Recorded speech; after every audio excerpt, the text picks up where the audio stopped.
Je suis Judith Moussou. Je suis la, je suis,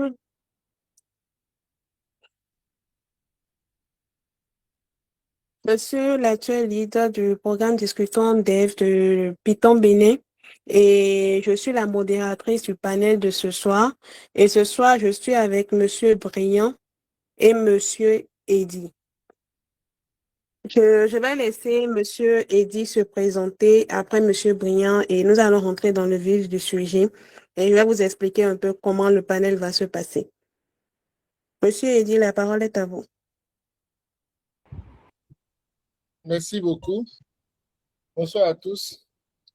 Je suis Eddy Agosso. Je suis ingénieur en hydraulique dans la vie active et parallèlement à ça, je suis investisseur à la BFVM et je produis du contenu assez sur l'éducation financière de la BFVM à travers les ateliers de la BFVM. OK. Monsieur Briand. Bonsoir à tous. Excusez-moi, je vous avais perdu à un moment parce que j'avais des soucis techniques, donc je ne vous avais pas suivi. OK, je demandais la présentation, une brève présentation de vous avant qu'on ne commence le panel, au fait. Ok, d'accord. Merci beaucoup, Madame Winsou. Moi, je suis Brian Idossou, je suis salarié, entrepreneur et investisseur à la BRVM. Je suis par ailleurs le fondateur de Rich Bourse, qui est une plateforme qui met à la disposition des investisseurs des outils d'analyse et des données fiables pour identifier plus efficacement les meilleures opportunités du marché boursier. Et cette plateforme est utilisée au quotidien par des milliers d'investisseurs qui l'utilisent pour prendre leurs décisions d'investissement. Et je suis ravi d'échanger avec vous ce soir. OK, super. Bon, je remets le contexte. Le mythe a été organisé. Le thème du mythe, c'est comment fructifier son épargne grâce à la BRVM. Et on a pensé ça parce que, bon, il y a beaucoup de techniques d'épargne, certes au Bénin, surtout en Afrique de l'Ouest, mais on ne parle pas souvent de la BRVM qui est un bon moyen de pouvoir économiser de l'argent, surtout si on veut faire de l'épargne à long terme. Et lors de ce panel, j'aimerais bien demander à tout un chacun de garder le micro fermé. Si et c'est pas à vous de poser de questions et autres, de garder le micro fermé. Et si vous avez des questions, laissez dans le chat ou bien attendez qu'on vous donne la parole en levant la main et ça va se faire. Et la discussion sera une discussion open, donc il y aura des questions-réponses. Nous allons laisser les guests qui sont là se présenter et nous parler largement. Vous pouvez noter vos questions et nous allons prendre des questions à la fin du panel ou des fois peut-être au milieu si on n'a pas vraiment su répondre correctement. Donc j'aimerais bien que chacun puisse garder le micro fermé pour qu'on puisse ne pas avoir des interférences. Merci. Donc, et pour un début, nous allons commencer avec la définition simple de la BRVM et j'aimerais bien que les deux guests nous expliquent à leur manière qu'est-ce que c'est la BRVM de manière simple et compréhensible pour des utilisateurs lambda comme nous.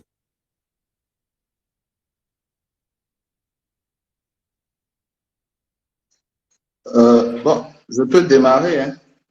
D'accord. Ok. Donc, bon, de manière simple, il faut dire que la BRVM, c'est un marché.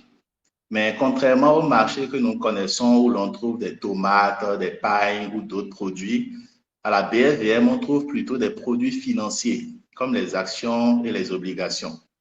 Donc, concrètement, quand vous achetez une action, c'est que vous devenez copropriétaire d'une partie de l'entreprise. Et quand vous achetez une obligation, par exemple, vous prêtez de l'argent en échange d'un revenu prévu à l'avance. Et c'est là justement toute la différence entre le marché de la BLVM et les marchés traditionnels. Parce qu'à la BLVM, on n'achète pas pour consommer.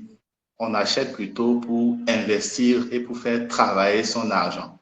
Donc, pour faire maintenant plus simple, il faut dire que la BLVM, c'est la bourse commune aux 8 pays de l'UEMOA et où les entreprises et les États viennent chercher de l'argent d'un côté et de l'autre côté où les investisseurs comme vous et moi pouvons faire travailler notre épargne.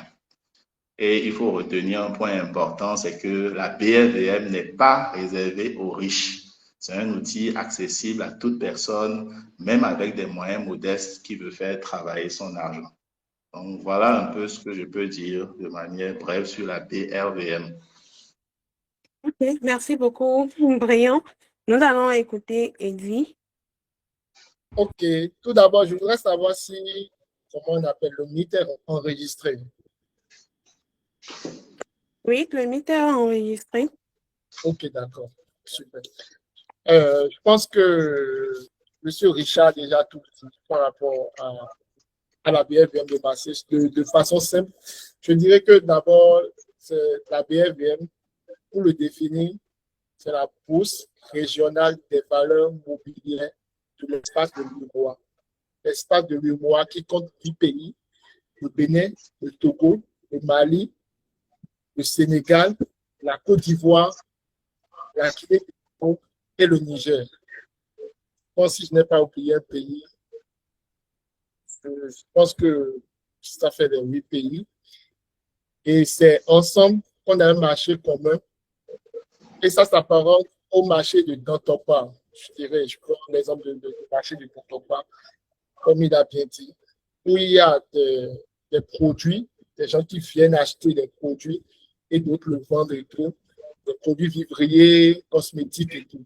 Au niveau du marché de la BRVM, c'est beaucoup plus des actifs financiers, les actions et les obligations qu'on y retrouve actuellement. Voilà. Ok. Vous avez parlé, vous avez donné la définition de la BRVM, je vous remercie. J'aimerais bien que vous nous expliquiez c'est quoi une obligation, c'est quoi une action et c'est quoi la différence entre une obligation et une action, parce que ce sont deux mots qui sont revenus dans vos différentes définitions. OK. Bon, je pense qu'il serait bien, Judith, de passer la parole à un intervenant précis quand vous posez une question. Ok. Bon, comme Monsieur Eddy parlait, je voulais continuer avec lui. C'est pour ça que je n'avais pas sélectionné quelqu'un. Mais bon, comme vous avez la parole, vous pouvez donner la différence entre les différents composants de la BRVM. OK. D'accord, d'accord. Donc, les composants, bon, c'est vrai que la question on peut l'avoir sous plusieurs angles parce qu'il y a d'un côté les produits financiers comme les actions et les obligations dont vous venez de parler, mais d'un autre côté aussi, il y a l'écosystème même de la BRVM, c'est-à-dire les acteurs du marché financier comme la BRVM elle-même, qui est la place boursière où les titres sont cotés et échangés. Il y a l'AMF, UEMOA, qui est un peu comme le gendarme du marché, qui est chargé de réguler, de protéger les investisseurs. Il y a le DCBR qui assure la conservation des titres et le bon règlement des opérations. Et il y a aussi les SGI, qui sont les intermédiaires obligatoires pour acheter ou vendre en bourse. Et autour de ces acteurs principaux, il y a bien sûr d'autres intervenants comme les SGO, les sociétés de gestion d'OPCVM, les SGP, sociétés de gestion de patrimoine, les entreprises cotées et les autres acteurs qui participent à la vie du marché. Donc, il y a les acteurs dont je viens de parler. Maintenant, les produits financiers, si on revient sur eux, les actions et les obligations. Donc, une action, c'est une part du capital social d'une entreprise. Donc, on achète des actions, on devient actionnaire de l'entreprise et ça nous donne droit de participer aux assemblées générales, de toucher les dividendes lorsque l'entreprise en verse, ainsi de suite. Tandis que les obligations, d'un autre côté, ce sont des types de créances. Donc, souvent, quand on dit on souscrit une obligation, c'est qu'on passe de l'argent, on prête de l'argent soit à un État ou à une entreprise pour l'aider à réaliser ses projets. Et en même temps, de l'autre côté, on reçoit des intérêts, des coupons de manière régulière. Donc, c'est un peu ça. OK. Vous allez dire que action, c'est avoir des parts, être actionnaire dans une entreprise. Obligation, c'est prêter. C'est comme des créances qu'on fait et on a des coupons. J'aimerais bien demander, est-ce que ça nécessite forcément qu'on connaisse l'entreprise? Est-ce que ça nécessite forcément notre intervention physique, par exemple, au niveau de l'entreprise ou qu'est-ce qu'on doit faire concrètement? Ok, bon, ça c'est une bonne question.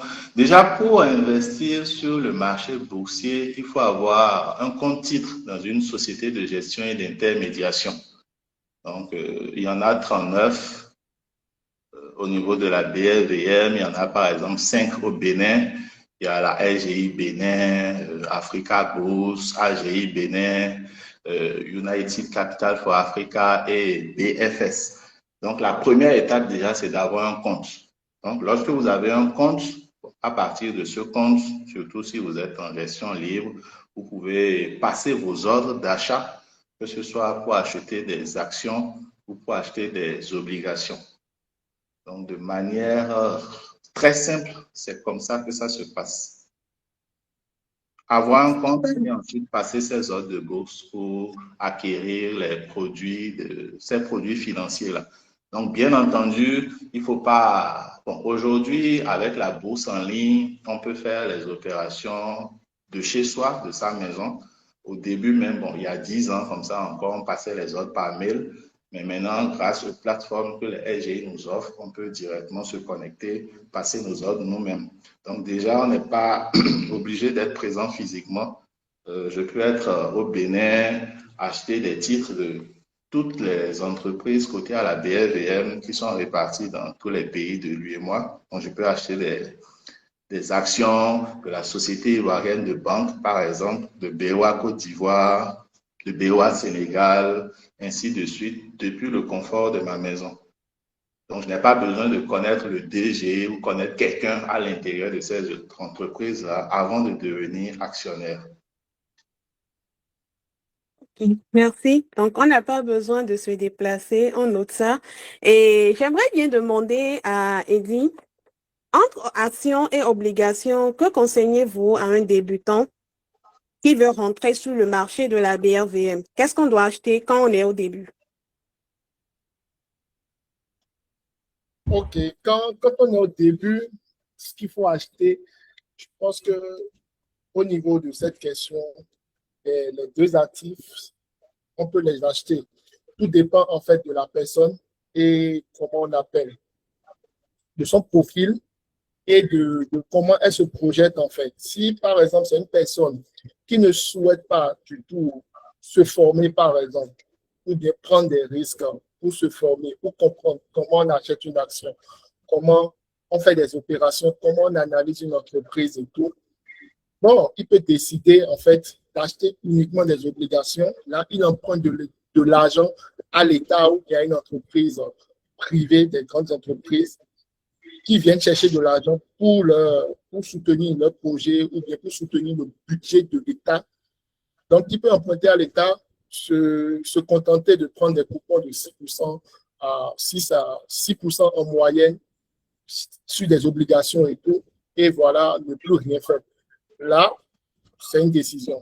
Maintenant, s'il souhaite mieux comprendre comment les choses fonctionnent et avoir, en fait, être plus actif, en fait, il peut décider de se former, de se former et d'apprendre comment faire pour acheter des actions et faire des rendements assez plus intéressants et être plus actif sur le marché, en fait. Donc, pour un débutant, il faut retenir que ça dépend de la personnalité de la personne et de son souhait, en fait, par rapport à ce qu'on lui propose et comment il voit les choses. OK, merci. Bon, en résumé, c'est acheter des obligations, si tu prends moins de risques qu'acheter des actions. Si tu veux aller vers les actions, il faudra se former au marché boursier, prendre des formations, prendre des cours, s'informer au fur et à mesure. C'est bien ça. Oui, c'est bien ça. À moins que la personne délègue en fait son compte en gestion en gestion, comment on appelle, en gestion déléguée à sa SGI qui pourra lui gérer ça sous une rémunération de entre 1 à 2% l'année et tout. OK. Si cette personne doit gérer elle-même, je pense qu'elle doit être outillée pour pouvoir le faire, au risque de ne pas comprendre ce qu'elle fait. D'accord. Vous avez parlé de SGI, des sociétés de gestion d'intermédiation, et je pense que Brian aussi en avait parlé. Quel est le rôle exact de ces structures? Comment bien les choisir? Ça va que, bon, je peux confier la gestion de mon argent à telle ou telle personne. Est-ce qu'il y a vous avez des sociétés à nous recommander au Bénin ou bien dans la zone de l'Afrique de l'Ouest qui font de la gestion qui sont des SGI, qui pourront nous aider à gérer nos comptes en tant que débutants sur le marché de la BRVM? Je vais laisser Brillant parler et après vous allez compléter. J'aimerais bien écouter l'avis de vous deux. Ok, merci beaucoup, Judith. Donc, comme je le disais tantôt, pour investir à la BRVM, il faut obligatoirement passer par une SGI, Société de gestion et d'intermédiation. Donc, la SGI, c'est simplement l'intermédiaire entre vous et le marché. Donc, elle ouvre votre compte titre, c'est elle qui transmet vos ordres d'achat et de vente, même si vous avez la possibilité de les saisir sur leur plateforme. C'est leur plateforme qui permet de router les ordres vers le marché.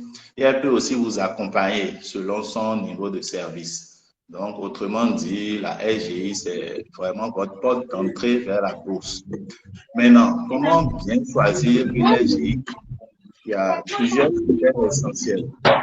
Il y a par exemple la simplicité des démarches déjà pour ouvrir le compte, pour contacter la SGI et dialoguer avec elle. Il y a la clarté des frais aussi, les frais que la SGI prélève. Il y a la qualité du service client. Et il y a aussi la réputation qui est très, très importante. Et aujourd'hui aussi, un critère qui est aussi important, c'est la disponibilité d'une plateforme en ligne pour suivre son portefeuille et passer ses ordres. Bon, donc je l'avais déjà dit aussi, à la BRVM, il y a 39 SGI. Bon, la plupart sont en Côte d'Ivoire, mais au Bénin, on a aussi la chance d'en avoir quand même 5. Il y en a 5 au Bénin. Il y a la SGI Bénin, il y a AGI Bénin, Africaine de gestion et d'intermédiation, Africa Bourse, BFS et UCA. Maintenant, ce que moi je recommande souvent pour le choix des SGI, c'est de ne pas hésiter à les contacter. Parce que, bon, là, par exemple, au Bénin, il y en a 5, puisque parfois, les impressions peuvent varier d'une personne à une autre. Une personne peut dire, oh, j'ai apprécié telle SGI, c'est la SGI Bénin, d'après moi, qui est la meilleure. Déjà, souvent, quand ils disent que c'est une SGI qui est la meilleure, ils n'ont pas essayé les autres pour savoir réellement ce qu'il en est. Donc, il y a parfois des perceptions. Et sur la plateforme Richbourse même, il y a une page qui recense les avis et les notes des investisseurs sur les différentes SGI qui peuvent déjà orienter non seulement les débutants, mais ceux qui investissent déjà dans le choix de leur SGI, s'ils veulent en changer ou s'ils veulent en adopter. Donc, bon, déjà choisir une bonne SGI, c'est bien démarrer son investissement. Et comme je le disais encore, il faut vraiment contacter celles qui nous intéressent. Puisque quand on commence, il y a des noms qui ressortent. Au Bénin, on va peut-être plus parler de la SGI Bénin, de AGI, de Africa Bourse. Tout dépend déjà de la personne qu'on contacte pour avoir les informations.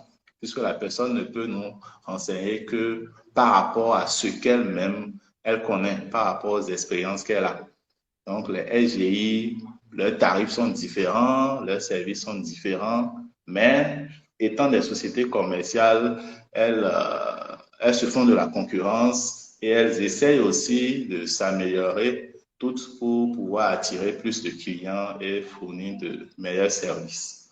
Donc, c'est un peu ce que je peux dire par rapport à cette question, en attendant peut-être d'autres points spécifiques à approfondir. Ok, Eddie, on t'écoute. Est-ce que tu as des apports à faire par rapport aux sociétés de gestion d'intermédiation? Bon, comme apport, je pourrais dire le fonctionnement d'approvisionnement du compte titre, qui est aussi très important par rapport aux SGI. Par exemple, actuellement, il y a des SGI qui ont plus innové par rapport à d'autres. Quand je prends certaines sociétés où directement, tu peux approvisionner ton compte directement à partir du mobile money. Ils ont des codes marchands. Tout simplement, depuis ton compte mobile money, tu fais un dépôt sur le compte marchand, tu envoies la capture à ton gestionnaire et le compte est approvisionné. Alors que vous avez d'autres SGI qui sont toujours encore avec des banques et qui n'ont pas de compte bancaire dans toutes les banques pour les approvisionnements afin d'étaler des banques où il n'y a pas trop d'influence pour faire les dépôts. Donc, je dirais aussi que cela aussi pèse dans le choix et le temps d'approvisionnement du compte aussi. Donc, moi, par exemple, j'ai vécu une expérience qu'au début, j'avais un compte dans une SGI, mais cette SGI ne fournissait pas, une SGI au Bénin, mais qui ne fournissait pas la bourse en ligne. C'est vrai qu'il y avait un accès au compte en ligne, mais ça ne permettait pas d'avoir accès directement au marché et de voir réellement ce qui se passe et tout par rapport à certaines choses. Donc, c'était une insuffisance et je l'ai remonté plusieurs fois, mais à cause de cela, moi, j'ai dû transférer mes fonds ailleurs parce qu'ils ont d'abord exigé que chaque ligne, par exemple, pour chaque ligne d'action que tu as, pour le transfert, ça coûtait 35 000 francs, par exemple. Donc, c'était des méthodes pour garder, comment on appelle, les clients. Donc, qu'est-ce que j'ai simplement fait? C'est des retraits. Je suis sorti des positions et j'ai fait des retraits que j'ai amenés, que j'ai découvert d'autres SGI qui me permettaient en fait d'avoir accès à la bourse en ligne, à la plateforme du marché et tout, et d'avoir une meilleure vue sur le marché et d'avoir en fait des systèmes de paiement où je peux directement passer par du mobile money pour recharger, comment on appelle, le compte. Donc, je pense que c'est aussi un pilier essentiel par rapport OK. donc, tu vas- J'aimerais bien, comme nous sommes des débutants, j'aimerais bien que vous nous donniez le nom de votre SCI, si ça ne vous dérange pas, bien sûr, pour qu'on puisse se référer à eux. Vous allez donner des avantages, par exemple, par rapport à d'autres concurrents et autres. Parce que bon, moi, je demande ça déjà. Je sais que d'autres vont le faire. Et au-delà de ça, c'est plus facile, par exemple, maintenant de faire la recherche par Momo que de dire on va se déplacer à chaque fois. Donc, si vous pouvez donner le nom du SGI, ça serait vraiment un plus. Sachant très bien que c'est pas le seul SGI qui existe. Monsieur Briand en a cité bien d'autres. Donc, vous pouvez aussi vous renseigner auprès de ces autres pour voir leurs avantages par rapport à ce que Monsieur Eddy va donner. OK. Déjà, il faut aussi noter que on n'a pas l'obligation d'avoir notre SGI dans notre pays de résidence. Notre SGI peut être en Côte d'Ivoire ou bien une SGI qui se situe en Côte d'Ivoire. Le problème pour OK. certains, c'est aussi la proximité. Savoir qu'il y a, si j'ai une situation, je peux me référer quelque part de façon physique. Alors, moi, pour la petite expérience, moi, j'ai deux SGI actuellement que j'utilise. Il y a AGI et UCA. Alors, avec AGI, le dépôt, le montant minimum à déposer, je pense aujourd'hui, ils disent 0 francs. Mais sinon, moi, j'avais fait l'ouverture de compte minimale pour l'ouverture du compte, c'est 50 000 francs. Mais avec, comment on appelle les 50 000 francs là, vous pouvez acheter des actions ou bien des obligations. Ce n'est pas que c'est un montant que vous ne pouvez pas utiliser. Vous pouvez l'utiliser. Ils ont la plateforme, la bourse en ligne, ce qui permet d'être sur le marché et de pouvoir passer les autres soi-même, voilà.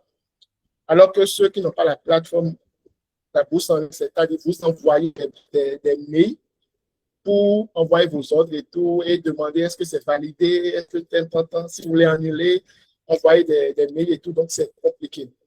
Donc, j'ai choisi AGI.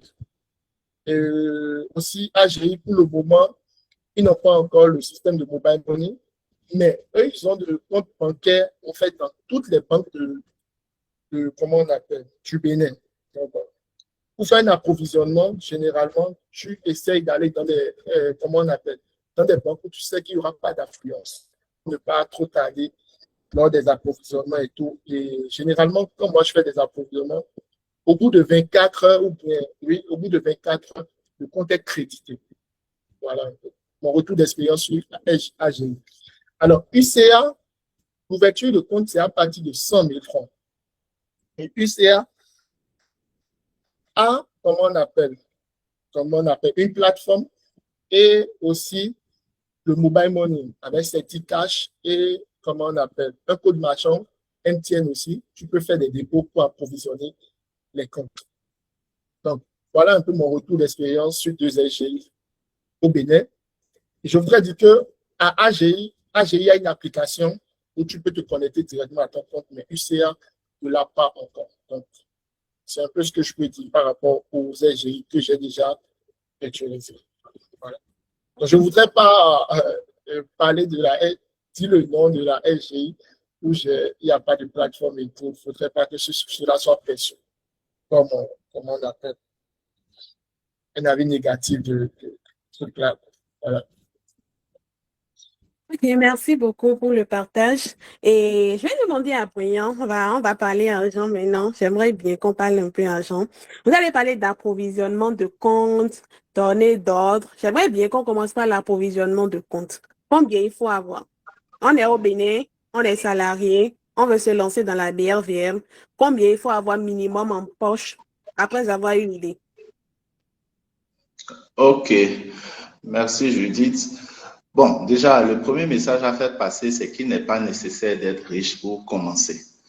Donc, au niveau de la première étape, disons, c'est l'ouverture de compte. Et pour ouvrir son compte au niveau des SGI, certaines ne demandent aucun capital minimum, aucun montant minimum pour l'ouverture du compte, comme Eddy le disait tout à l'heure. Et sur le marché, l'action qui coûte la moins chère est à 32 francs. Donc, c'est comme si théoriquement, bon, avec 32 francs, on peut déjà commencer à investir. Mais dans la pratique, pour investir de manière efficace, bon, je recommande quand même de démarrer avec un minimum de 50 000 francs. Ça, c'est vraiment le minimum pour pouvoir acheter des actions, pouvoir enfin faire quand même quelques petits arbitrages. Et si vous n'avez pas ce montant de 50 000, bien entendu, ce n'est pas un problème. Vous pouvez prendre le temps d'épargner progressivement, avoir ce montant-là avant de vous lancer. Parce qu'il faut dire que, bon, l'une des recommandations, par exemple, quand on investit en bourse, c'est d'investir de l'argent dont on n'a pas besoin immédiatement. Donc, je suppose que peut-être après ce talk, certains ont envie d'investir, ils n'ont qu'une épargne de 50 000 ou de 40 000. Il ne faut pas qu'ils prennent tout pour aller investir directement. Parce que, bon, il y a l'épargne, il y a plusieurs manières de catégoriser les capitaux qu'on a avant d'aller en bourse pour justement ne pas faire certaines erreurs, être obligé de vendre ces titres financiers à perte pour régler des urgences, ainsi de suite. Donc, voilà, avec 50 000 déjà, on peut commencer. Et pour approvisionner son compte, bon, Eddy parlait d'approvisionnement par les applications mobile money ou aller déposer, faire les dépôts aussi dans les comptes bancaires. Moi, personnellement, je ne suis pas allé dans une banque ou autre depuis plusieurs années pour approvisionner mes comptes au niveau des SGI. Je les fais toujours par virement. Donc, la banque dans laquelle j'ai mon compte courant a une interface en ligne qui me permet de faire des virements. Donc, il suffit de faire un virement vers mon compte titre, d'envoyer ensuite un courrier à ma gestionnaire de la SGI pour l'informer que j'ai fait un virement et mon compte en bourse est automatiquement crédité. OK. Donc, il faut avoir un minimum 50 000. Et je tiens aussi à ajouter aux interventions que la BRVM, c'est une épargne à long terme. Donc, le but n'est pas de quitter ici, de prendre vos épargnes et de tout mettre dedans. Il faudra vraiment réfléchir et se poser avant de pouvoir commencer ça.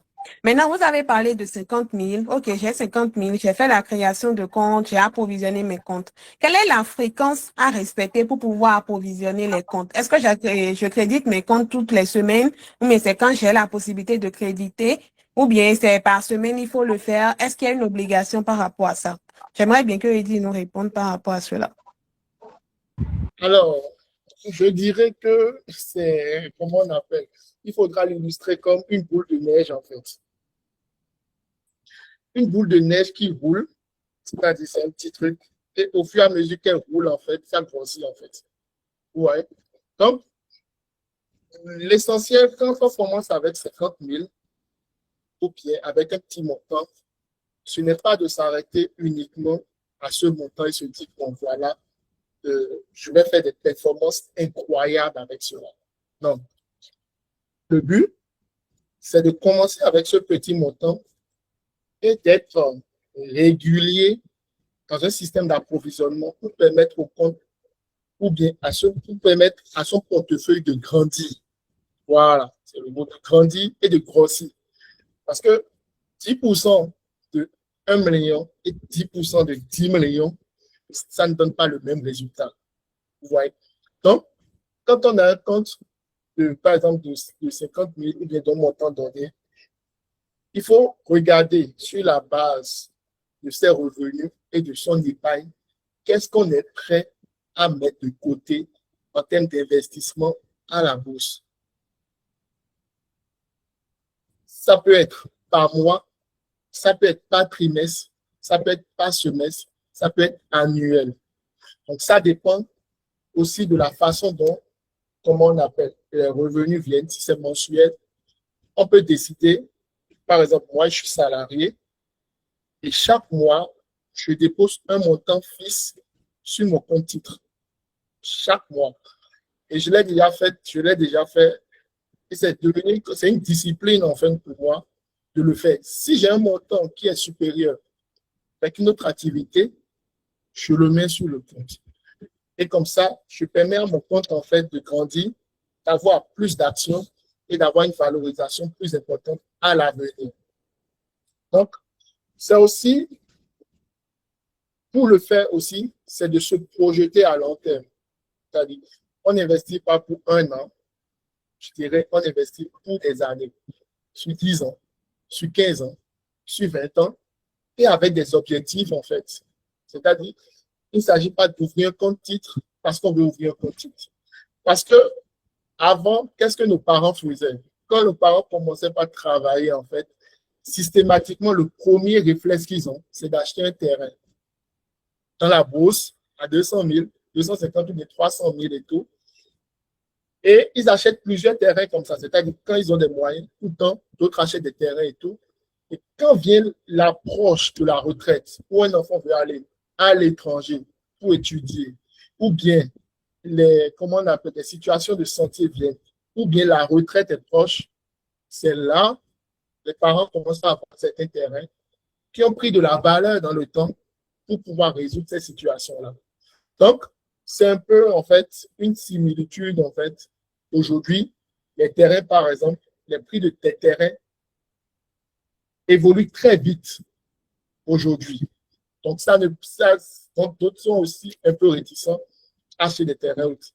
Donc, investir et approvisionner son compte, c'est d'augmenter sa valorisation pour que dans le futur, dans les années à venir, en fait, c'est ce point d'objectif et tout, pour pouvoir, comment on appelle, le réaliser, et utiliser une partie de ces fonds pour pouvoir réaliser ce projet ou de ces objectifs-là. Donc, il est important de démarrer et de pouvoir, comment on appelle, approvisionner pour augmenter le capital sur le marché et tout, afin d'être plus consistant dans l'avenir. Voilà. Okay. J'aimerais bien donner deux exemples et vous écouter. Quel est le mieux conseiller? Je suis salarié, j'ai pu avoir, peut-être je gagne 120 000, j'ai pu prendre 50 000, déjà avec mes économies, tout et tout, j'ai créé mon compte titre, je veux me mettre à la BRVM. Est-ce que, par exemple, j'approvisionne mon compte tous les mois de 10 000, chaque mois je mets 10 000 dans mon compte titre. Est-ce que c'est mieux conseillé de faire comme ça? Ou bien j'attends, je cotise à côté et par chaque 3 mois, par trimestre, je mets 50 000 dans mon compte titre. Quelle est la meilleure manière d'approvisionner dans ces deux cas-là, par exemple? OK, dans ces deux cas, je pense ça dépend aussi de la personne. Mais je penche beaucoup plus déjà à la base, à la première méthode, c'est-à-dire de faire des renforcements systématiques. Parce que si tu décides de cotiser là et tout, pour le faire chaque 3 mois peut-être il y aura une situation, une petite situation hein, que tu peux laisser, ou bien les tentations et tu vas dépenser l'argent, comment on appelle, pour d'autres choses. Et je pense que déjà, quand on a un revenu, en fait, la première des choses qu'il faut faire, c'est d'avoir un budget. C'est-à-dire, c'est d'évaluer nos dépenses et d'établir un budget en fonction de nos dépenses et tout. Et d'intégrer, comment on appelle, un système de paiement en premier. Payer le loyer, les factures, tout ça, ce n'est pas se payer en premier. C'est payer d'autres personnes qui ont déjà réalisé quelque chose pour pouvoir avoir droit comment on appelle, à un service, en fait, à un bien pour le mois. Donc, se payer en premier, c'est épargner. Donc, c'est d'abord clairement d'établir un budget. Si on fait trop de dépenses en distraction, de réduire les distractions et tout, et de pouvoir, en fait, dégager ce que j'appelle l'épargne. Maintenant, après avoir dégagé la ressource épargne, là, ça veut dire que tu te payes réellement toi-même. Fixer un objectif pour cette épargne et dégager maintenant ce qui ira en investissement et tout. Et cet investissement, par exemple, ça peut être le choix comment on appelle, de la BRVM et de son compte titre et tout, et s'atteler à, comment on appelle, à garder cette discipline et tout pour le faire, pour approvisionner son compte. Au-delà de ça, avoir un peu de liquidité, comme on parle de fonds d'urgence pour des situations de santé ou des choses qui viennent subitement, en fait. C'est ce que je dirais. OK, merci. Maria, j'aimerais bien demander, entre les tontines qu'on fait quotidiennement, l'achat de terrain et faire construction de location et investir dans la BRVM, quelle est la meilleure solution? Est-ce que la BRVM nous rapporte plus que de peut-être acheter un terrain peut-être dans un village lointain en attendant que ça prenne de la valeur ou bien de construire des locations? Est-ce que la BRVM nous et cette manière d'épargner, cette nouvelle manière d'épargner, est-ce que ça nous apporte plus de bénéfices que de faire ce qu'on connaît classé de manière classique? Ok, merci beaucoup Judith. Bon, il faut commencer à dire que chaque solution a sa place, hein. Donc la tontine, pardon, ça aide à la discipline d'épargne. L'immobilier, évidemment, ça peut être pertinent, mais déjà, il faut avoir beaucoup de capital et ça immobilise beaucoup d'argent. Alors qu'avec la BRVM, on peut commencer avec des moyens modestes et faire fructifier le capital au fur et à mesure. Donc, on parle d'immobilier, bon, on parle de terrain, je sais pas, le montant minimum, je sais pas, hein, 250 000, 500 000, 1 million. Il faut quand même un capital assez conséquent. Alors qu'en bourse, comme on l'a dit, même avec 50 000, on peut déjà commencer. Maintenant, au-delà des montants requis pour démarrer tous ces investissements-là, si on doit faire une comparaison en termes de potentiel de gain entre la BRVM et l'immobilier, de manière absolue, je vais dire que la BRVM peut rapporter beaucoup plus que l'immobilier, mais ça, c'est bien entendu, bon, déjà, ça dépend des produits financiers sur lesquels on investit. Là, on parle déjà des actions. Et ça dépend aussi de nos compétences et de la manière dont on arrive à sélectionner les bonnes actions.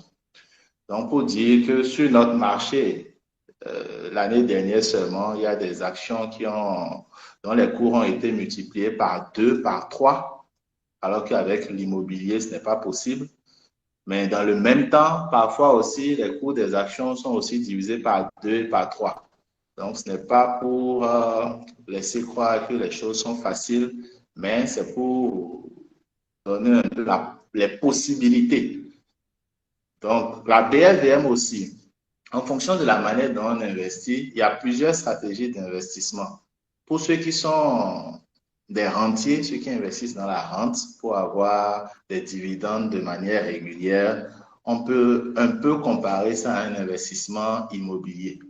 Parce que dans l'investissement immobilier, ceux qui construisent les maisons et qui perçoivent des loyers peuvent être comparés à ceux qui investissent aussi en bourse et qui perçoivent des dividendes de manière régulière. Et si je dois comparer ces deux types d'investisseurs, par exemple, je dirais que les dividendes, quand on investit dans une société qui a une bonne politique de distribution de dividendes, ces dividendes-là peuvent augmenter beaucoup plus vite que les loyers. Parce qu'en bourse, à la BRVM, il y a des sociétés qui non seulement versent de bons niveaux de dividendes, mais ces dividendes-là fluctuent au cours du temps. Alors qu'au niveau des loyers, il faut souvent laisser passer plusieurs années, peut-être faire des travaux avant de pouvoir augmenter ces loyers-là.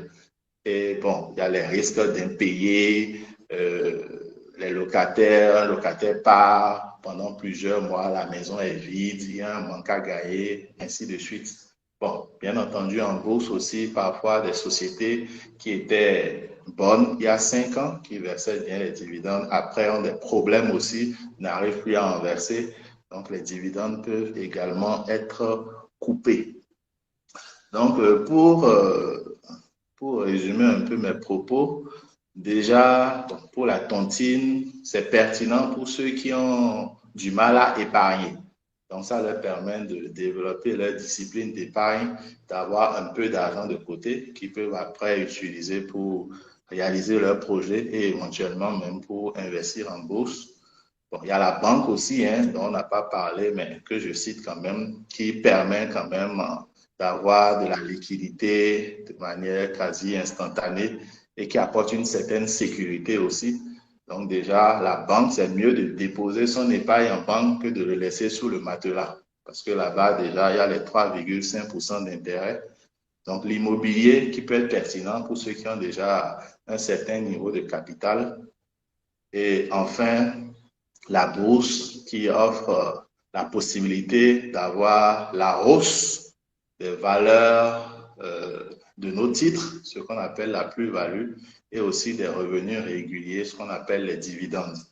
Donc, quand on investit bien, bon, moi je dis souvent, un investisseur moyen peut s'attendre à faire un rendement de 10% en moyenne par an.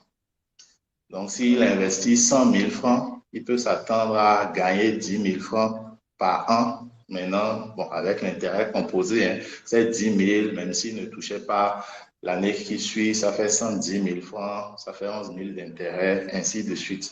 Mais ça, c'est l'investisseur moyen. Il y a les investisseurs beaucoup plus proactifs, compétents, qui peuvent aller à 15%, 20%, même 50%. Il y a des investisseurs qui ont fait des performances de 100% l'année dernière. Mais bon, dans le même temps, certains perdent aussi de l'argent. Donc, il y a plusieurs paramètres à prendre en compte. Et ça dépend du profil de chacun, de nos préférences, de la manière dont on sait gérer l'une ou l'autre chose. Mais la bourse, vraiment, c'est quelque chose qui rapporte quand on sait investir. Voilà. Vous avez parlé de rendement, vous allez parler de paie d'argent. J'aimerais qu'on parle d'abord du positif, le rendement. J'ai mon compte, j'approvisionne chaque 10 000, si je trouve 15 000, chaque mois, j'approvisionne. Vous avez parlé de rendement. Déjà, c'est quoi le taux de rendement d'une action? C'est quoi le taux de rendement d'une obligation? Est-ce qu'on est obligé de prendre forcément des obligations? Est-ce qu'on est obligé de prendre forcément des actions? Est-ce qu'on peut mélanger les deux au niveau de mon compte titre, prendre des actions, prendre des obligations en même temps? Comment ça se passe? J'aimerais bien que vous nous parliez de ça. OK. D'accord. Donc, lorsque vous ouvrez votre compte, si vous avez opté pour la gestion libre, c'est-à-dire dans le cas où vous choisissez de gérer vous-même le compte, vous avez la possibilité d'acquérir toutes sortes de produits financiers selon votre profil, selon vos goûts, selon vos objectifs. Donc, vous pouvez mélanger au sein de votre portefeuille les obligations, les actions. Il y a même d'autres produits, les fonds communs de placement. Voilà. Donc, les obligations, souvent, les intérêts sont entre, je dirais, 4% et 8% la plupart du temps. C'est souvent dans cette marge-là. Bon, certains ont légèrement dépassé même 8% l'année dernière. Donc, disons 4 à 9% à peu près pour les obligations.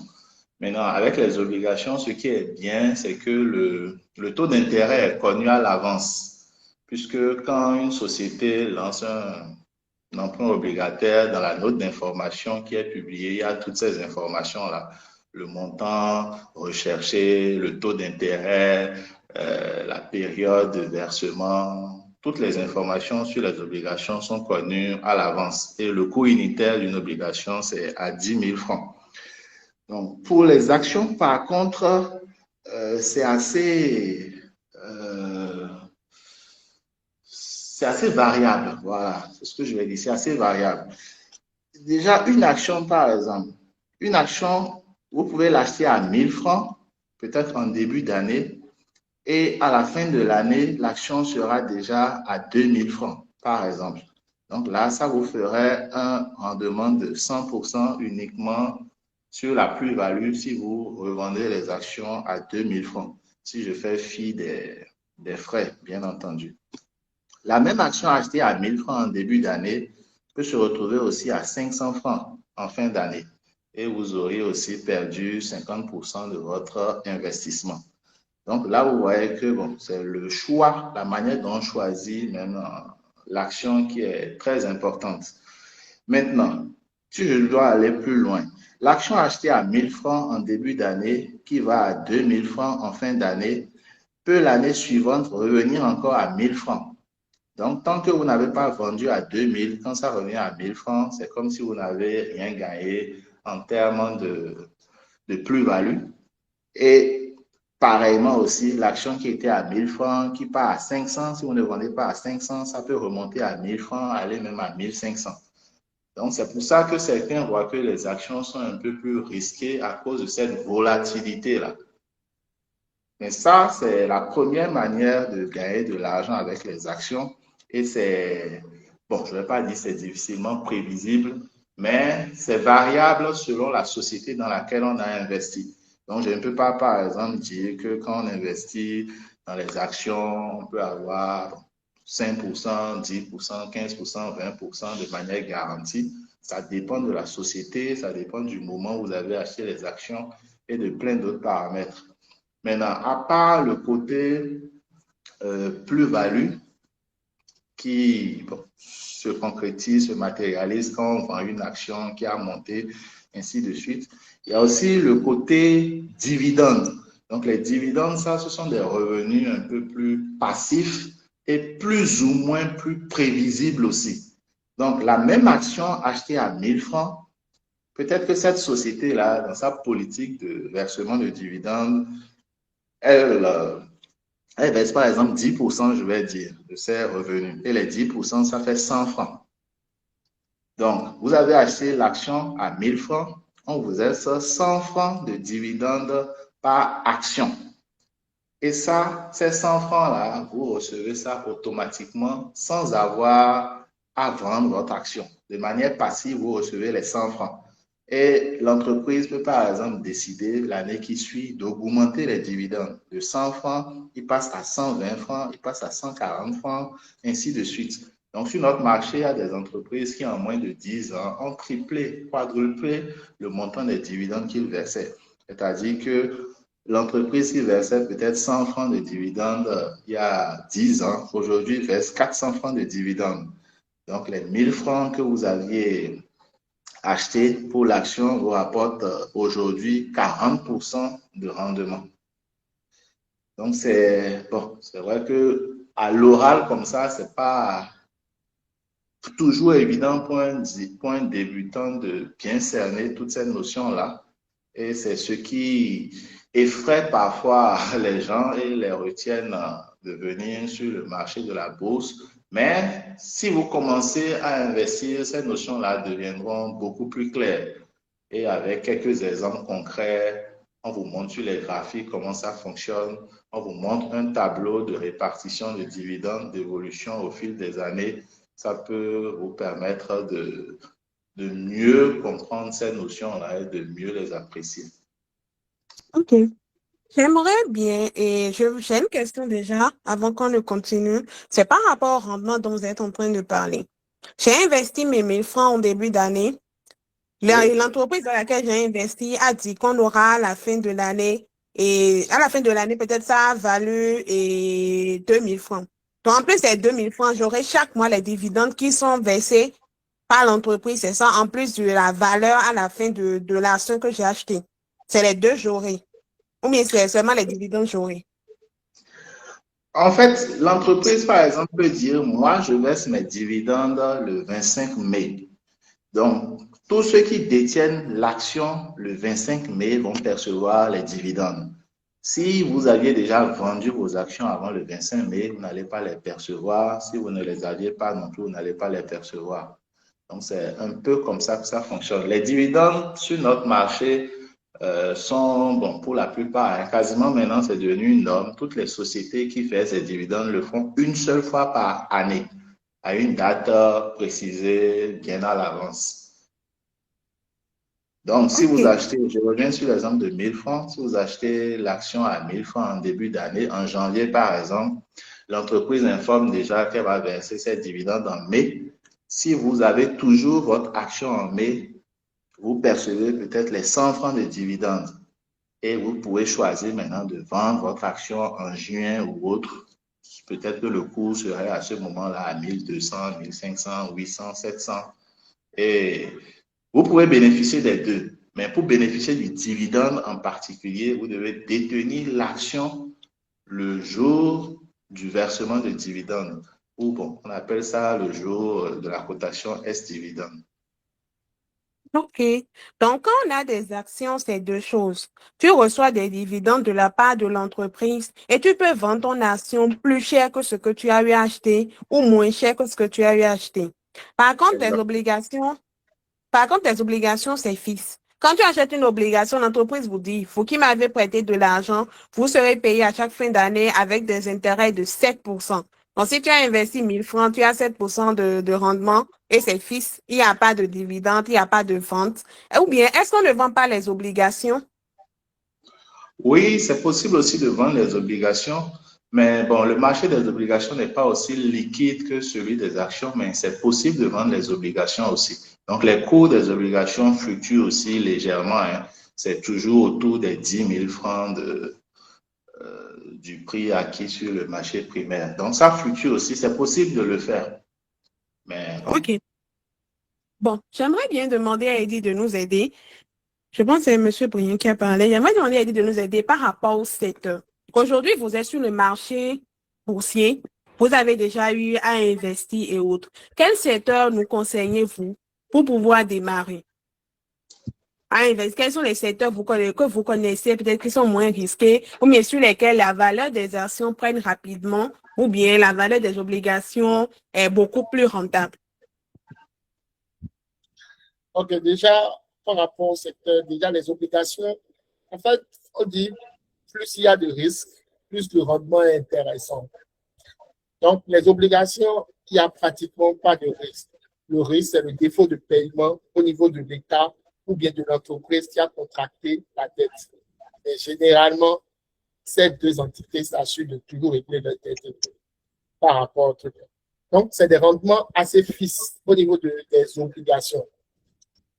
Maintenant, au niveau de, comment on appelle, des actions, on a plusieurs secteurs parce que les entreprises sont de différents horizons. On a le secteur bancaire, on a le secteur industriel, on a le secteur services publics et transport. Aujourd'hui, sur le marché, nous avons 47 entreprises cotées à la BRBM. Et en matière de secteur, je dirais actuellement, comme si on dit maintenant, le secteur, ce n'est pas en fait systématiquement aller prendre son argent pour y mettre directement. Il faut d'abord l'analyser tout et tout parce que on a déjà une période, une très grande période de hausse qui s'est produite et tout. Donc, je dirais le secteur que je dirais le plus, c'est la banque, c'est le secteur bancaire. C'est le secteur qui est beaucoup performant, je ne vais pas dire beaucoup, qui est performant, qui est constant et qui plus euh, qui beaucoup plus est constant dans sa performance et tout, actuellement. Et tout. C'est ce que Ok. je dirais. Je parlerai du secteur bancaire, voilà. Par exemple, Ok. je peux citer comme exemple les BOA. Comment on appelle un instant? Hein. BOA du Bénin, puisqu'on est au Bénin, quand je regarde BOA du Bénin, par exemple, au début de l'année, depuis le 1er janvier, le plus bas coût du BOA du Bénin, c'était à 5 800. Aujourd'hui, c'est à 8 000 actuellement. Bon, 7 350. Bon, en un an, c'est comme depuis le 1er janvier, 3 mois écoulés, un trimestre déjà passé. C'est quand même une valorisation de 20%. Capital investi. Et quand on va plus loin, c'est des valorisations plus importantes et tout. Donc, vous voyez, alors que en déposant de l'argent à BOA du Bénin en 3 mois, je ne pense pas qu'il y aura cette valorisation-là. C'est 3,7% à la fin de l'année et tout. Donc, c'est un exemple palpable. Mais le secteur bancaire est assez intéressant, je dirais. Ok. Merci beaucoup pour la suggestion. Et maintenant, ma question, c'est de parler des risques. On a parlé du point positif, prendre des actions, prendre des obligations, tout ça, c'est bon, rendement, dividendes, tout ça. J'aimerais qu'on parle des risques.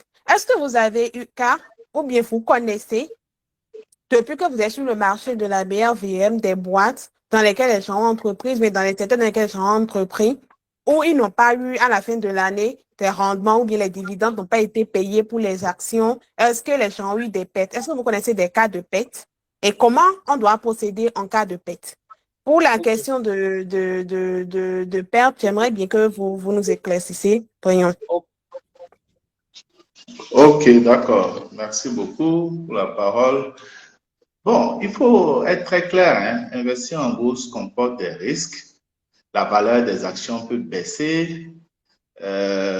L'investisseur peut perdre une partie de son capital, surtout s'il investit sans comprendre, il investit au mauvais moment ou il investit sur une seule entreprise ou sur la mauvaise entreprise, je dirais. Donc, pour prendre un cas simple, l'année dernière, on a une action qui s'appelle Filtisac, dont le cours est passé quasiment de 3 000 à 6 000 et ensuite de 6 000, je vais dire, à 3 000 à nouveau. Donc, sur cette même action, certains se sont fait beaucoup d'argent, mais d'autres ont aussi perdu beaucoup d'argent. Ceux qui l'avaient acheté à 3 000, qui l'ont vendu à 6 500, ont gagné beaucoup d'argent. Mais ceux qui l'ont acheté au sommet à 6 500, quand c'est redescendu, bon, à 3 500 ou autre, bon, s'ils n'ont pas vendu jusque-là, ils sont en perte latente, mais s'ils ont déjà vendu, c'est qu'ils ont perdu quasiment la moitié de leur capital. Donc, ça, c'est l'exemple d'une action parmi tant d'autres, mais c'est un peu comme ça que le marché boursier se passe, puisque les actions sont volatiles, elles fluctuent, elles montent, elles baissent. Donc, si tu achètes au mauvais moment, si tu es pressé de vendre, il se pourrait que tu perdes de l'argent. C'est pour ça que déjà, pour les débutants, par exemple, on recommande d'investir sur le long terme dans des entreprises solides. Puisque dans ce type d'entreprise, même si d'aventure le cours venait à baisser, les fondamentaux de l'entreprise font que le prix de l'action finit par augmenter avec le temps. Donc, on perd, hein? On perd de l'argent sur les marchés tous les jours. C'est pour ça qu'il y a des méthodes de gestion de risque. Déjà, il faut comprendre ce qu'on fait lorsqu'on investit. Il ne faut pas mettre tout son argent sur une seule action, à moins qu'on soit vraiment sûr à 100% de ce qu'on est en train de faire. Il ne faut pas vouloir des gains rapides, sauf si on est un super, super bon trader. C'est qu'en bourse, il y a toujours des exceptions. On donne des conseils, mais qui, en fonction du profil de l'investisseur, peuvent ne pas être pertinents. Mais comme l'audience aujourd'hui, c'est quand même plus ou moins des personnes, des débutants en bourse, je vais donner les conseils adressés aux débutants. Il faut par exemple diversifier ses investissements. On dit souvent qu'il ne faut pas mettre tous ses œufs dans le même panier. Il ne faut pas non plus diversifier à l'excès. Tu ne peux pas avoir 50 000 francs et acheter 10, même 5 actions différentes. Il faut que ce soit une diversification maîtrisée, mais ne pas mettre tous ses œufs dans le même panier. Investir sur le long terme, investir dans ce qu'on comprend. Et par rapport aux dividendes, déjà, toutes les sociétés ne versent pas des dividendes. Et même les sociétés qui en versent régulièrement, il se pourrait qu'elles aient des difficultés. Cette année, par exemple, sur le marché boursier, il y a une société qu'on appelle la Bank of Africa Niger qui, les 10 dernières années, versait régulièrement les dividendes. Mais cette année, elle a décidé de ne pas en verser parce qu'elle elle a actuellement des difficultés. Donc, elle a décidé de couper les dividendes. Donc, les investisseurs, les rentiers ou les investisseurs qui comptaient sur ces dividendes-là n'auront rien cette année. Il se pourrait que l'année prochaine, elle en verse suffisamment si sa santé financière s'améliore. Donc, investir, la première des choses, c'est savoir ce qu'on fait. Et pour savoir ce qu'on fait, il faut se former. Il y a plusieurs manières d'investir en bourse. C'est ça qui est génial avec la bourse. Il y a une option, peu importe notre profil, peu importe notre situation, nos objectifs, il y a un produit financier ou une manière d'investir qui peut nous correspondre. Déjà, on n'est pas obligé d'investir soi-même en gestion libre. Il y a la gestion sous mandat où vous pouvez confier la gestion de votre compte, de votre portefeuille à des professionnels. Bien entendu, c'est contre une rémunération, mais il y a cette manière d'investir là qui peut déjà vous permettre de gagner plus que ce que l'épargne classique vous offre.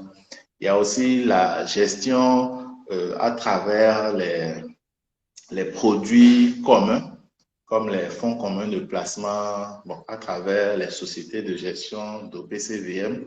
Là, vous achetez, je vais dire, des parts dans ces fonds-là. Et il se pourrait aussi qu'on vous verse des dividendes, ainsi de suite. Donc, c'est pour dire qu'il y a d'autres manières d'investir qui ne sont pas forcément investir vous-même. Que ce soit les options collectives comme chez les LGO ou la gestion sous mandat. Donc, quand vous décidez d'investir vous-même, vous devez vraiment savoir ce que vous êtes en train de faire. Parce qu'en bourse, même si on ne peut pas perdre tout son capital, on peut perdre beaucoup d'argent. Parce qu'il y a des règles qui protègent quand même les investisseurs sur le marché boursier. Il y a une règle très importante et intéressante, par exemple, qui fait que les cours de bourse d'une action ne peuvent pas fluctuer de plus ou moins 5%, plus ou moins 7,5% au cours d'une séance de cotation. C'est-à-dire, si vous achetez une action qui était à 1000 francs en début de journée, en fin de journée, ne peut pas dépasser 1075 francs ou être en dessous de 925 francs. Donc, avec cette petite règle-là, vous ne pouvez pas voir votre capital s'évaporer du jour au lendemain. OK. Voilà, Maintenant, donc c'est un peu ça. OK, vous avez parlé dans votre explication, vous avez parlé de gestion par soi-même, gestion. Je croyais que quand on souscrit au niveau des SGI, ils sont censés nous gérer les comptes, acheter les obligations, acheter les actions. Est-ce Ah non, que c'est leur rôle, non? ça ne se passe pas tout à fait comme ça. Quand vous créez le compte, bon, il y a un contrat que vous signez. Donc déjà, ils vont vous demander pour quel mode de gestion vous optez. Est-ce que vous optez pour la gestion libre où vous devez gérer vous-même votre compte, sélectionner vos actions, vos obligations, en tout cas gérer entièrement le compte, ou bien vous choisissez la gestion sous mandat ou plutôt c'est eux qui vont gérer le compte pour vous, vous achetez les titres financiers. Bon, parfois il y a une gestion qu'on appelle gestion déléguée où bon, vous gérez vous-même mais avec leur assistance. Mais principalement, c'est deux modes de gestion, gestion libre ou gestion sous mandat. Et ça, c'est chez les SGI. Mais vous pouvez même vous référer directement à des SGO comme la SOAGA, qui est une société de gestion d'OPCVM. Donc, eux, ils investissent aussi en bourse, mais dans des paniers. Ils peuvent dire, par exemple, ils ont tel fonds qui est constitué à 80% d'actions, 20% d'obligations. C'est pour les profils agressifs. un autre constitué de 50% d'actions, 50% d'obligations pour les profils modérés, ainsi de suite. Eux, ils ont déjà des paniers d'actions et vous dites juste que je vais acheter telle part, tel nombre de parts dans ce panier-là, qui est géré aussi par les professionnels. Donc, vous, après, le jour où vous avez besoin de votre argent, vous vendez vos parts pour récupérer vos sous. Et certains FCP versent des dividendes. Mais là, c'est vraiment un panier d'actions que vous achetez. Donc, en fonction de la manière dont vous investissez en bourse, les choix, l'attitude à adopter et plusieurs autres éléments diffèrent. Ok, merci. Et je vais poser une dernière question. Est-ce que vous pensez est-ce qu'on peut vivre un jour de ces dividendes? Si j'investis dans la BRVM, est-ce que grâce aux dividendes, au rendement et autres, je peux avoir une bonne retraite? Ok, oui, bon, disons, un petit porteur ne vivra pas de ses dividendes dès le début. Ça, c'est ce qui est clair. Mais en revanche, il peut progressivement construire un portefeuille qui génère d'abord un complément de revenus, puis des revenus de plus en plus significatifs avec le temps. Donc, bon, les dividendes, c'est comme un arbre fruitier, hein. Au départ, on plante, on entretient, on attend, et un jour, l'arbre commence à produire des fruits très, très sucrés, très délicieux. Donc, l'objectif premier doit d'abord être d'investir dans les dividendes pour avoir un complément de revenus et être régulier, être patient, réinvestir aussi les dividendes à chaque fois pour bénéficier de la force de l'intérêt composé, la magie des intérêts composés. Réinvestir, réinvestir, réinvestir. Et sur le long terme, ça pourra donner quelque chose de consistant en fonction du capital qu'on a investi en bourse. Bon, moi, par exemple, personnellement, aujourd'hui, je peux déjà dire que je peux vivre de mes dividendes déjà, mais je n'y suis pas arrivé du jour au lendemain. C'est beaucoup d'années de discipline, d'investissement, de réinvestissement, de capitaux injectés aussi. Et c'est un objectif qui est atteignable dans tous les cas. Et tout dépend aussi de plusieurs facteurs, hein. Quand on dit vivre de ces dividendes, bon, certains peuvent vivre déjà avec, je ne sais pas, 100 000, d'autres avec 150 000, d'autres il leur faut au moins 2 millions, 5 millions. Donc, en fonction il faut déjà faire une analyse pour voir de combien on a réellement besoin. Et en fonction de ce niveau-là, ce qu'il faut aussi investir est variable. Mais dans tous les cas, même si vous n'arrivez pas à vivre des dividendes, investir en bourse, si vous avez le profil de rentier, peut vous permettre d'avoir un complément de revenus non négligeable. Ok, bon. Je pense qu'on a fait le tour des obligations, des actions et autres. Il y a un partie concernant le marché Allô? immobilier de la BRVM dont on n'a pas parlé, que j'aimerais bien qu'Éric nous aide à avancer pendant quelques minutes et nous allons commencer à prendre des questions du public parce que là, le temps est en train de passer. Et j'aimerais bien qu'on parle des fonds communs de placement. Qu'est-ce que c'est? Est-ce que c'est mieux que les obligations et les actions? Qu'est-ce que c'est concrètement en quelques mots? Qu'est-ce que c'est le FCP? C'est quoi les avantages de fait du FCP? Ok, alors avant de répondre à la question, permettez-moi de faire un petit détour. Il y a une chose qui n'est pas encore promue au Bénin, par exemple, et tout. On a parlé de l'investissement particulier, de l'investissement sous délégation, mais il y a l'investissement en tant que club d'investissement. C'est-à-dire que je sais que vous connaissez peut-être le Lions Club ou bien le Rotary et tout. Ce sont des clubs d'associations pour le service humanitaire, mais entre collègues au boulot, ou bien entre amis, ou bien en famille, on peut créer un club d'investissement pour investir à la BRVM et tout. Et ce genre de club se fait en toute légalité en prenant un agrément en tant qu'association avec des règlements donnés que vous êtes assis pour élaborer Et ensuite, vous pouvez créer un compte titre avec ça et vous réunir pour, comment on appelle, partager ensemble des analyses et tout, et faire fructifier le portefeuille. Donc, c'est un truc, je sais, qui n'existe pas trop à Cotonou ou au Bénin et qui serait peut-être aussi utile dans certains cas et tout. Maintenant, ça peut remplacer la tontine parce que la tontine se base sur de la confiance et généralement, beaucoup ont de, comment on appelle, de déception par rapport à ça, surtout quand ils ont mis leur épargne dedans et tout. C'est un truc qui ralentit beaucoup et tout.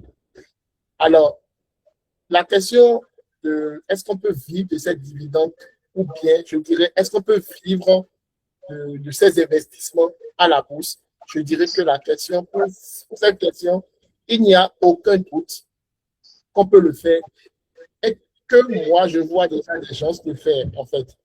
La première des choses, comme l'a dit, comment on appelle, comment on appelle, M. Briand, c'est un objectif qu'il faut avoir sur du long terme, sur 10 ans ou bien 20 ans, et commencer très tôt. Parce que celui qui épargne plus tôt ou qui investit plus tôt a une performance qui est plus intéressante que celui qui commence tardivement ou bien à un âge vraiment élevé avec le temps. Donc, c'est une question de discipline, c'est une question de performance aussi, de se projeter dans une performance. Aujourd'hui, je pense même, c'est une question de performance et tout. Et aujourd'hui, il y a des communautés de bourse, des groupes WhatsApp et tout. Et moi, je vois, il y a des gens qui partagent leur portefeuille et ceux qui sont sur leur portefeuille, c'est vraiment consistant. Et ça a été bâti dans le temps. Et je peux parler dans une communauté où un ami qui a fait passer, qui a un portefeuille en 10 ans, qui est de près de 100 à 150 millions, qui se chiffre à près de 150 millions, qu'il a fait en espace de 10 ans. Et voilà, au niveau de, par exemple, au niveau du forum du salon de l'épargne et de l'investissement en Côte d'Ivoire, il y a un monsieur qui a témoigné qui disait que lui, il renforçait son compte chaque mois de 25 000 francs. Aujourd'hui, 20 ans plus tard, il a un portefeuille qui a 10 millions. Donc, s'il a un portefeuille qui a 10 millions et qui prend en termes de dividendes même 10%, je dirais, parce qu'il aura certainement, je dirais, qu'il aura des actions à des prix bas, ça fait déjà 7 millions l'année. Donc, avec 7 millions l'année, je pense, divisé par 12 ans, ça fait déjà un revenu de près de 600 000 le mois. Donc, alors qu'il n'est pas encore allé à la retraite. Et ça, c'est, comment on appelle, le pouvoir de l'intérêt composé. Et pour y arriver à ce niveau, ce n'est même pas une question de beaucoup de moyens, par exemple. Il y a un outil que moi j'utilise généralement pour montrer ça sur, comment on appelle, Richboost, que j'utilise très bien. Si de calcul d'intérêt composé. Si un dépôt minimum de 1 million, par exemple, et que vous déposez 50 000 par mois avec un rendement qui est constant en moyenne de 15%, ce qui est tout à fait possible, c'est que vous avez un portefeuille au bout de 20 ans, comme ça, ou de 15 ans, qui pourrait avoisiner 80 millions. Et ça, ce n'est pas que aujourd'hui, aujourd'hui, 10 ans vient de passer très rapidement et on aura un autre président. Donc, 14 ans passera très vite et tout. Donc, c'est commencer plus tôt et en fait, avoir l'engouement par rapport à ça. Vraiment avoir cet engouement et tout. Et cette envie de performer et tout. Je connais aussi un autre ami aussi qui, aujourd'hui, a un portefeuille qui est très performant, qui fait tout thème, mais qui est très performant et qui gagne aujourd'hui au bout de, je pense, 3 ans d'expérience ou de 4 ans aujourd'hui, qui fait plus que son salaire, comment on appelle, en tant qu'infirmier. Aujourd'hui, il forme les gens au niveau de la BFM. Pourtant, il était infirmier avant. Donc, le marché financier, je sais qu'on a répondu à plusieurs choses. Ça peut sembler compliqué pour certains. Ça peut sembler, comment on appelle, oui, il faut avoir, comment on appelle, des diplômes et tout. Non, même pas. Tant que tu sais lire, écrire et faire quelques petits calculs, en fait, tu peux investir naturellement en bourse, en fait. Voilà ce que je dirais. Maintenant, parlons des fonds communs de placement. Ok.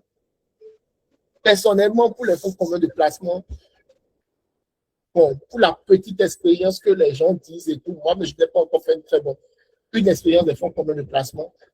C'est parce que je n'ai jamais investi dedans. C'est des paniers où tu achètes une part et tout, et tu peux le vendre et tout. Maintenant, il y a des fonds communs de placement qui sont assez uniquement obligations. Ça veut dire qu'il n'y aura pas réellement une performance sur les obligations. Le coupon est déjà connu et tout. Il y a des fonds de communs de placement qui font le mixte obligations, actions, et il y a d'autres qui font les actions. Moi, personnellement, dans certaines communautés où les gens font un retour d'expérience en termes de performance des FCP, en fait, ils ont eu, c'était pas vraiment intéressant en termes de performance, je dirais. C'est vrai qu'il y a la liste et tout, et certaines FCP partagent leur performance et tout, mais bon, en termes de performance pour certaines FCP, c'était pas vraiment intéressant. Et à cause de ça, ils ont liquidé leur part et ils ont géré leur portefeuille eux-mêmes et se retrouvent avec des résultats très intéressants et mieux par rapport au FCP. Parallèlement aussi aux gestions sous mandat aussi, celle-ci, un constat, c'est que, bon, je ne sais pas si c'était parce qu'on était dans une culture un peu baissière, mais le constat aussi, c'est que ce n'est pas pour dénigrer des SGI, hein, mais le constat, c'est qu'au niveau même de cela aussi, il y a des gens qui ont eu des retours un peu négatifs et aujourd'hui, c'est eux-mêmes qui gèrent leur portefeuille. Et c'est ce que moi, personnellement, je recommande aux gens, c'est de gérer eux-mêmes leur portefeuille. Et ce n'est pas compliqué de le faire et tout. Vous n'avez pas besoin d'avoir un bac plus 5 en analyse financière ou bien tout là. Et tout, juste dans la lecture et tout, et pouvoir faire des calculs et tout. Et avoir l'envie de performer et l'envie d'investir. Parce que c'est un milieu où on rencontre beaucoup de personnes assez intéressantes, des partages d'intérêt, des partages d'expériences très, très, très favorables et tout. Et voilà un peu ce que je peux dire. Ok, merci beaucoup. Et je vous ai perdu à un moment donné, mais bon, quand même, j'ai vu que j'ai pu répondre et j'ai pu rejoindre à temps. Et je vous remercie pour les différents partages. J'aimerais bien vous demander si vous avez des ressources à nous partager en tant que débutant dans le domaine de la BRVM. J'espère que vous me recevez, hein? Oui, très bien. Ok. En Donc, fait, si vous avez des ressources à nous partager, n'hésitez pas à partager les liens dans le groupe. je vais partager d'abord en tant que débutant. Je pense que le site Rich Boost, déjà, il y a beaucoup d'informations. La liste des sociétés, la liste des SGI et l'actualité sur les entreprises de la BFVM, BIWA, Bénin, etc. Maintenant, quand vous allez sur YouTube aussi, il y a la page Rich Boost où il y a aussi des formations qui ont été partagées et tout. Et au niveau de cela, je pense. Ok. Et Et je Monsieur pense au Brignan, si vous avez des ressources à nous partager aussi, niveau de vous comment. pouvez nous partager les liens dans les messages, au niveau de la partie message, s'il vous plaît. D'accord, ok. C'est pas, j'avais eu des problèmes avec Ok. mon ordinateur, donc je vais me connecter. Ok. Je sais pas, avec la connexion, j'ai du mal à recevoir tout le monde. Mais quand même, bon, partagez-nous les ressources que vous pensez qui peut nous aider déjà en début de carrière et dans le monde de la BRVM. Maintenant, nous allons faire place aux différentes questions à prendre. Il y a Christian que je sais qui a posé des questions au niveau du chat. Et nous allons commencer par Christian. Je ne sais pas s'il est toujours là. J'aimerais bien que ceux qui ont des questions puissent lever la main et nous allons poser les questions. Et je tiens à notifier aussi que le temps passe un peu plus que prévu, mais nous allons faire l'effort quand même de continuer et voici la possibilité de faire peut-être une partie 2. On le fera, donc ne vous inquiétez pas. S'il faut une partie 2, on va s'organiser pour pouvoir le faire. Donc, ceux qui ont des questions, levez la main. C'est moi qui choisis ceux qui vont poser les questions. Et j'aimerais bien qu'on soit bref dans les questions. Et si tes réponses ont été déjà dites, C'est la question que tu veux poser. Si les réponses la réponse a été donnée précédemment, tu peux t'abstenir de reposer la même question afin qu'on puisse gagner dans les temps. Donc, il y a Christian qui avait posé des questions dans le chat. C'est parce que je n'ai plus le message du chat que je demande à Christian. Donc, Christian lève la main. Il y a Nicole qui a levé la main. À part Nicole, il y a Nicole, il y a Marcelin qui a levé la main. C'est bon pour les questions? D'autres personnes ont des questions?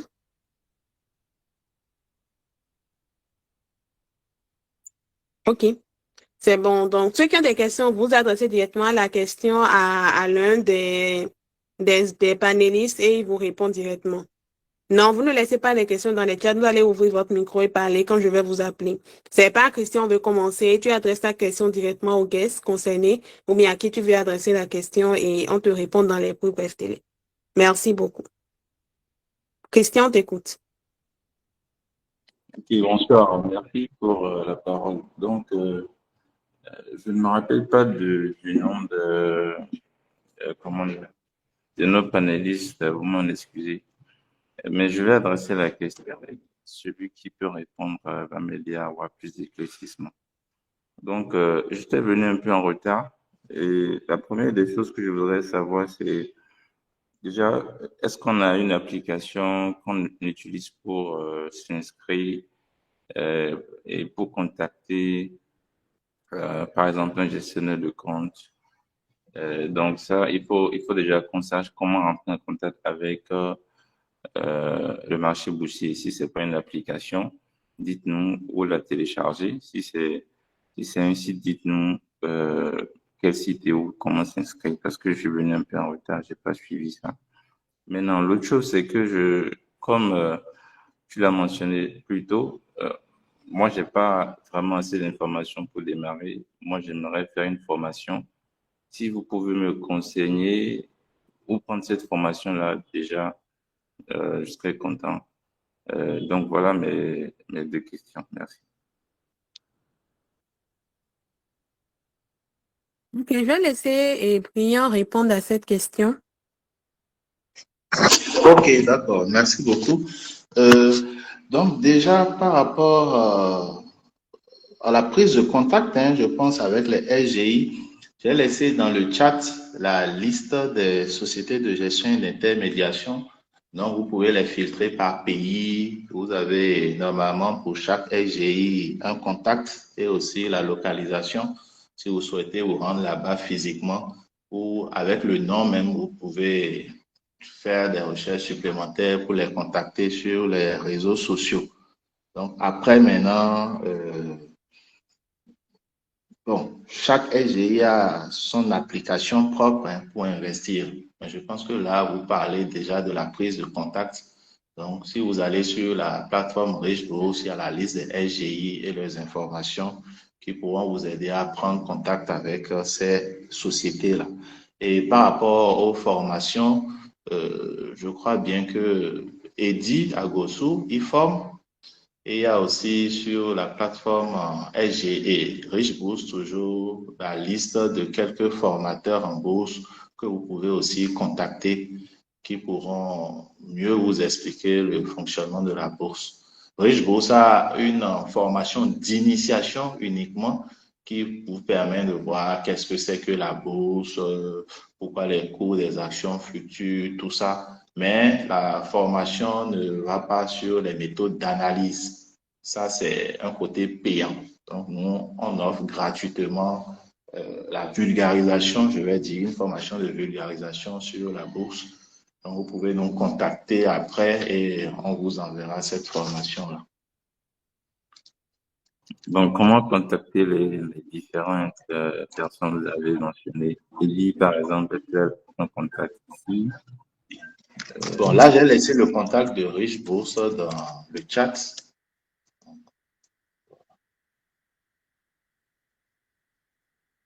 Merci. Je vous en prie. Là, Nicole. Nicole, pose ta question.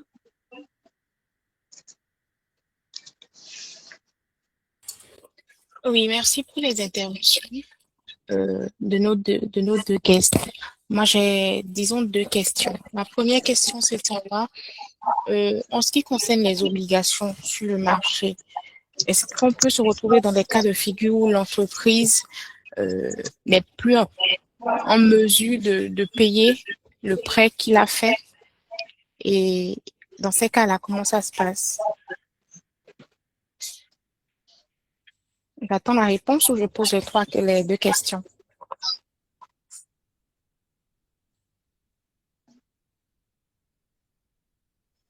Attendez? Vous m'entendez?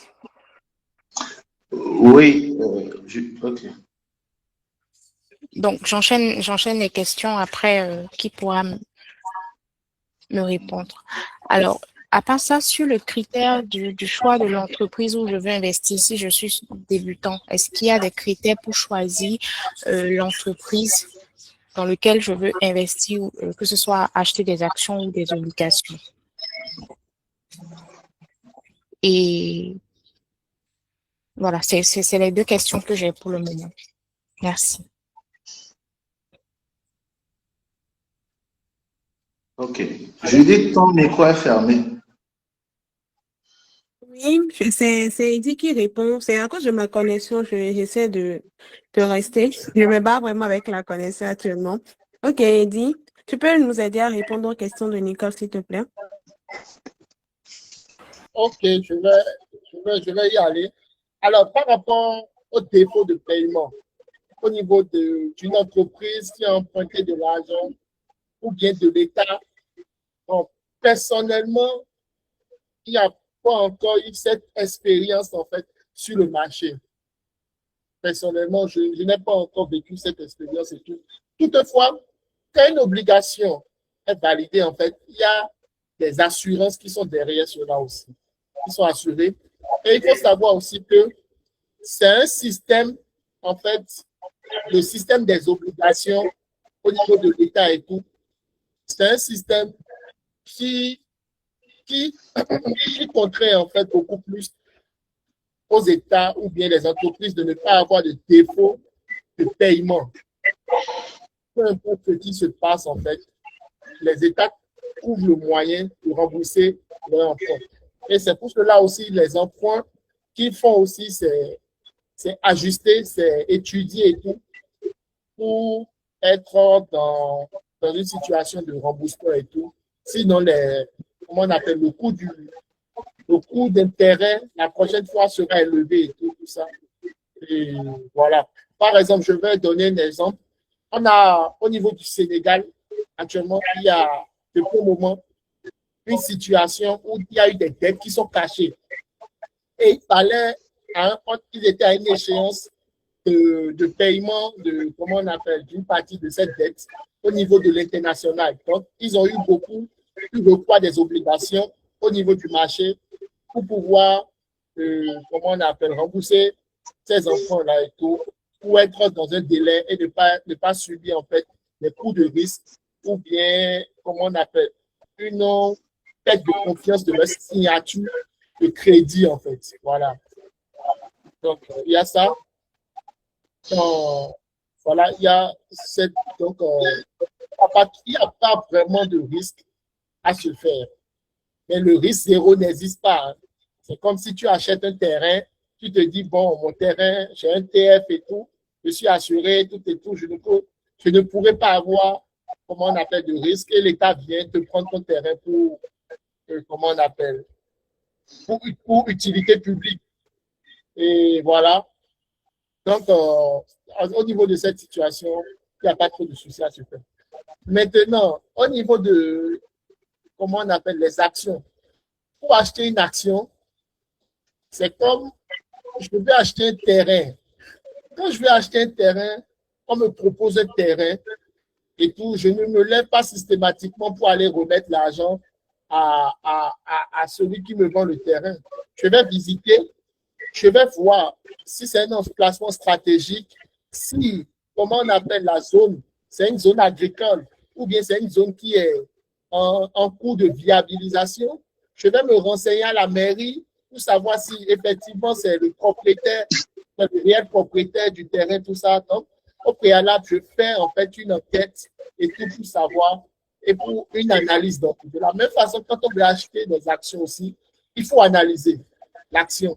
Il faut analyser l'entreprise et tout, parce que je ne viens pas juste remettre de l'argent ou bien truc là. Il faut analyser pour prendre une décision. Et à partir de ton analyse, il y a des outils d'analyse et tout. C'est à partir de cela que tu prends une décision. Je voudrais donner un cas, par exemple, le cas de la Loterie nationale du Bénin, où on a eu, comment on appelle, le premier l'offre publique du gouvernement d'un montant donné, où le prix de l'action était à 4 800. Honnêtement, quand on a reçu le document de l'entreprise qui faisait l'état de la situation de l'entreprise et tout, nous, on a toujours dit que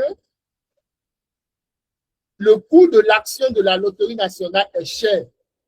À 4 800, c'est vraiment cher. 4 800, c'est vraiment cher. On a discuté de ça pendant un moment et tout. Et aujourd'hui, on est en train de voir les résultats. Aujourd'hui, l'action a perdu en valeur près de 25% actuellement. C'est vrai. Peut-être dans le temps, ils peuvent, comment on appelle, performer ou avoir un résultat assez intéressant pour pouvoir, comment on appelle, réellement, pour que le prix de l'action prenne de la valeur.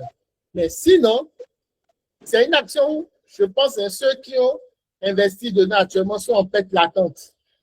Maintenant, la seule chose, l'autre chose aussi, c'est que quand on lance un OPV comme ça ou bien une entreprise, puisque dans l'environnement immédiat, on a l'habitude de voir cette entreprise, de voir les véhicules de cette entreprise, tout et tout, on se dit que voilà, c'est un jackpot et parfois il y a des gens avec l'émotion ou bien la sensation de vraiment s'enrichir rapidement ou bien de gagner de l'argent, se mettre directement ou même mettre beaucoup d'argent pour acheter ou bien pour participer à l'OPV là.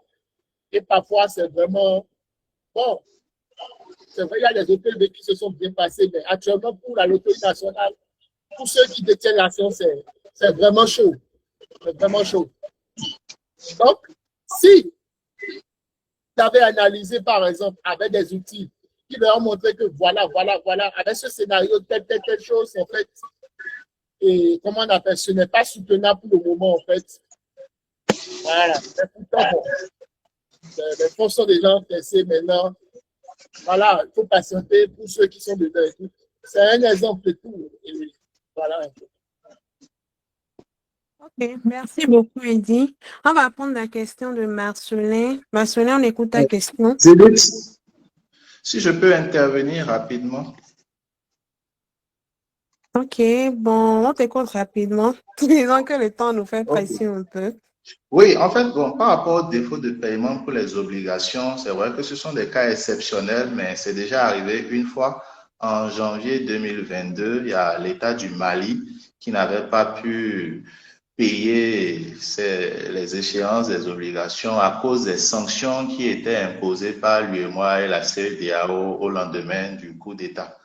Mais après, quand même, ils ont remboursé les investisseurs avec des intérêts aussi. Donc, c'est pour dire que ce sont des cas qui arrivent très, très rarement. Bon, moi, depuis plus de 11 ans, je suis sur le marché. C'est la seule fois où j'ai eu ce défaut de paiement, mais ce n'est pas exclu que ça puisse arriver. Et bon, pour la deuxième question, elle est trop large pour qu'on la développe ici. Les critères de choix des entreprises, ça dépend de votre profil, de la stratégie. Est-ce que c'est du trading, vous voulez faire de la croissance, de la rente et de plein de paramètres qu'on ne peut pas développer ici. Merci. Et on va écouter la dernière question. C'est la question de Marcelin. Marcelin, on t'écoute. Bonsoir, vous avez Oui, on vous reçoit faiblement. Oui, on vous reçoit faiblement. Ok. Allez un peu plus fort, s'il vous plaît. Ok. Vous me recevez maintenant et bonsoir, je suis Maxwell Lesso. Ce que j'aimerais demander, c'est est-ce que c'est possible comme, que les intervenants, ceux qui sont en train de nous expliquer, là, puissent nous dire le plan de formation, si on doit quitter le zéro pour un profil quand même acceptable pour être investisseur à la bourse. Merci.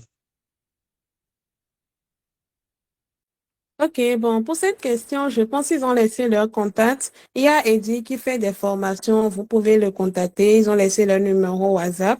Il y a Rich Pousse aussi qui a une liste de formateurs que vous pouvez contacter, vous allez payer, vous faire accompagner pour vous former à devenir investisseur. Ils ont laissé les différents contacts. Il y a aussi le groupe que Eddie a laissé où tu peux rejoindre et suivre les actualités liées à la BRVM. Marcelin, c'est bon.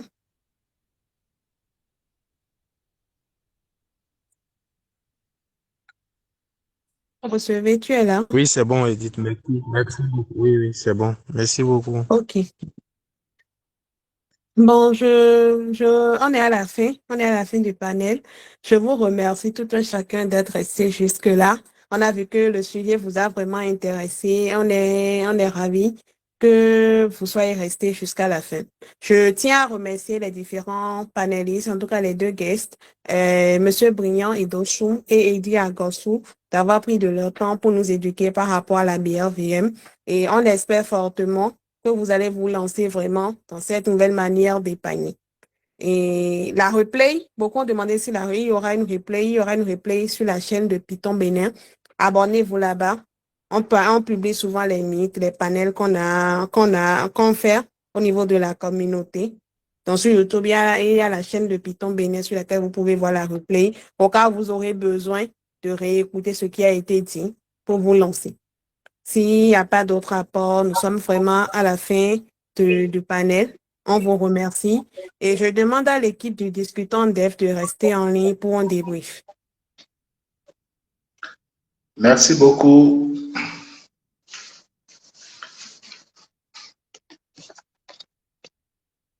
Merci, on vous en prie. Merci beaucoup.